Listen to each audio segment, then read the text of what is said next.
ચાલો વિદ્યાર્થીઓ, આજનો તાર્કિક પ્રશ્ન।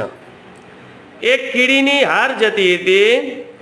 કીડીની આગળ બે કીડી, કીડીની પાછળ બે કીડી, આગળ કીડી પાછળ કીડી, તો કુલ કેટલી કીડી હશે? બોલો મિત્તલબેન। 4 ખોટો જવાબ। બોલો કલ્પેશભાઈ। 4 વાળા નીચે આંગળી મૂકી દો, 4 નહીં આવે। બોલો કેવલબેન। 8 નહીં આવે। 8 વાળા નીચે આંગળી મૂકી દો। બોલો યુવરાજભાઈ। 5 ખોટો જવાબ। 5 વાળા તે નીચે મૂકી દો। બોલો હસમુખભાઈ। 2 ખોટો જવાબ। કીડીની આગળ બે કીડી, કીડીની પાછળ બે કીડી, તો કુલ કેટલી કીડી? ચાલો આનો જવાબ તમે કાલે વિચારીને આવજો। સમજાણું? કાલે આપણે આનો જવાબ કહેશું।